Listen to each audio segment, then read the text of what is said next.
Very exhausting experience, but it's actually something that I'm very proud of. So I can't wait to tell my twins that, I was pitching Mejuri when I was 7 months pregnant, and I always joke, I'm like, they probably know how to pitch Mejuri by now.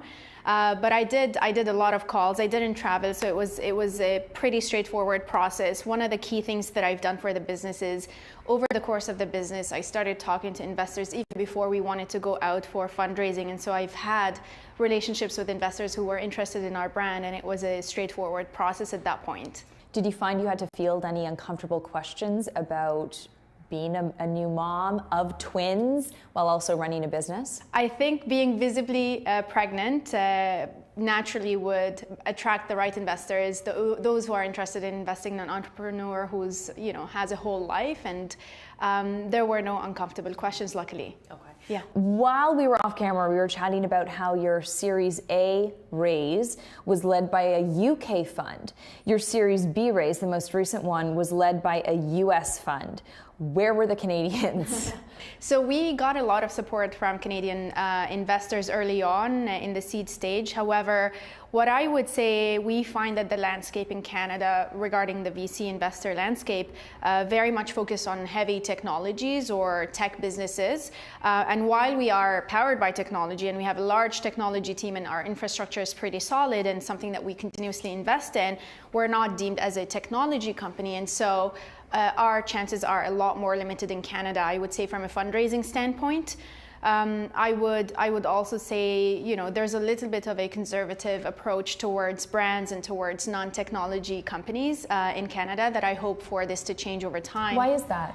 I think that obviously the trend of technology companies are the fastest growing companies, and therefore they would trade at very, very high multiples. And so investors want that and want that speed. And I think the idea of investing in a brand and being a little bit more, you have to make sure that you are investing in the brand. And so it takes a little bit longer than a typical technology company. And so having that mindset might not be very common in the investor landscape over here. Do you have an eye to going public eventually? Of course, we're building the company to for an IPO. We're really building for growth.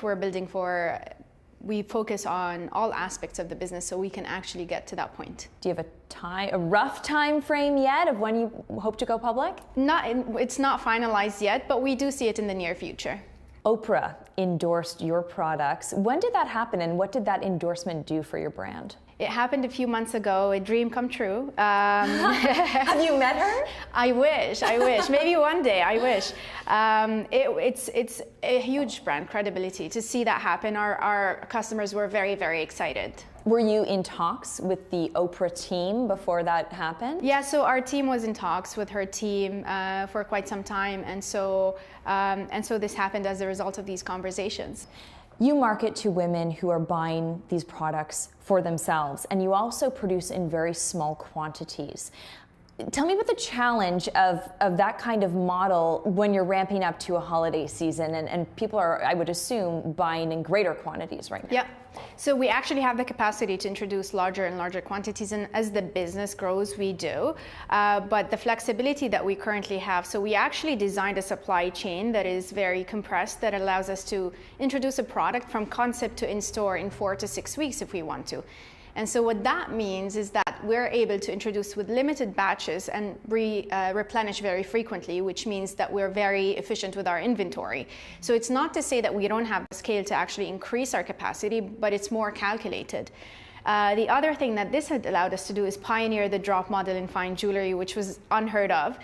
Typically, traditional fine jewelry brands are doing 1 to 2, call it 4 introductions per year, seasonal introductions, whereas we're doing 52 introductions. Every single Monday, there's new products.